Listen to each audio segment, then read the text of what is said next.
I'm Chris and I play guitar. I'm Amanda, I play guitar and sing. We are LipStitch.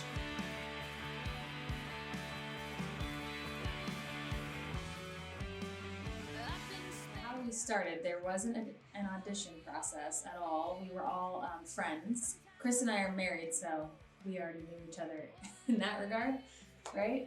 And then I was in a band with Brian, who plays drums, before Chris. And then Chris was in a band with Danielle, our bass player. They worked together. I was already in this band. And so since Chris and I lived together, we shared this practice space a lot. And we would run into each other, Chris's band and my band. And we just decided, let's do some covers of Joan Jett, because we love Joan Jett. I was just ready for something fun, upbeat, and that's why LipStitch formed. We were like, what about the good stuff? What about the fun stuff? What about the simple stuff? Eric, who helped us record and mix everything, he's not just an audio engineer, somewhat like a producer, even though we don't ask him to do that, but he's amazing. And he helped me with a lot of harmonies, so many vocal things that I have never done before. It was really hard. And there were some times that I wanted to stop, but I knew I needed to step up my game, like you say. What about you? Yeah, I think that's an important part and something that we like benefit from as a band, but not every band necessarily benefits from it, is having somebody that is like telling you basically to step up your game and is like pushing you when you're in there is very nice, and it's not like necessarily a common thing or something that we a lot of audio engineers just very nice. Say, so yeah, on a regular basis, I think with just everything, like if we would go through a track and it would feel really good and we think it would sound really good, and it's like, nah, maybe not so much. We're gonna go over that one again. That's kind of when you like take a look at yourself and you're like, okay, I thought that sounded good. So it's been a very pleasant surprise that we don't necessarily like expect, and I don't think everybody gets out of every like small label that's giving you, that's producing your vinyl is his contacts, and it's just like people that he's like gotten us in front of, or sent our music to, that have liked it, and that has been really cool and unexpected. Yeah, Rocket Art Records is this small independent label in Seattle, and their focus and the only thing they do is vinyl.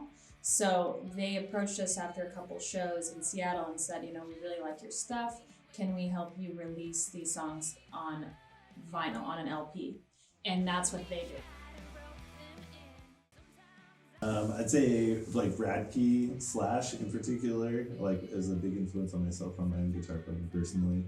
A lot of like early stuff with Little Richard and the Supremes, Bad Brains. Yeah, just all kinds of different stuff. Oh, and then Meet Me at the Altar. I want to say that because everyone needs to look at them and check them out. This amazing band that I just actually started listening to, so it didn't have any influence on this record, but it's definitely going to have an influence on the next one.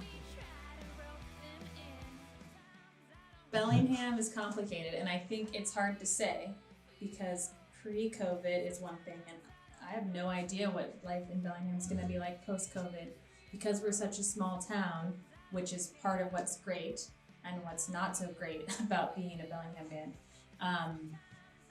And so the venues in town and stuff, they're always hanging on by a thread, I think. And so I don't know what life is going to be like as a Bellingham band in a year. So I'm kind of nervous about that, but I just know that we really have to try our best to support each other.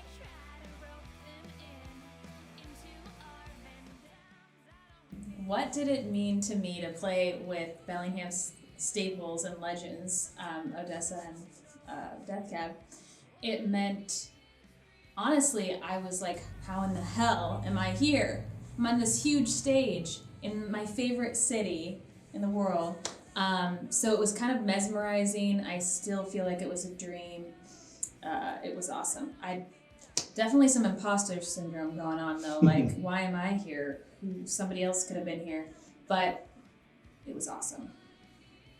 What about you? I think it was amazing. That was like the most, I feel, grateful to have chosen to be the band that got to play that show. Yeah, and also being a 15-year-old kid in Kent, Washington, listening to the Postal Service, trying to put my makeup on and listening to them every single day. So Ben Gibbard's been an inspiration since then. And then being able to share a stage with him felt like everything came full circle, and I wish I could go back to that day. I will say this every time, and that is, no matter where you are, or what you're doing, or what skill level you are at, and you want to pick up a guitar, or you want to play something or write something, you can do it, and you can do it now, and it will be good enough.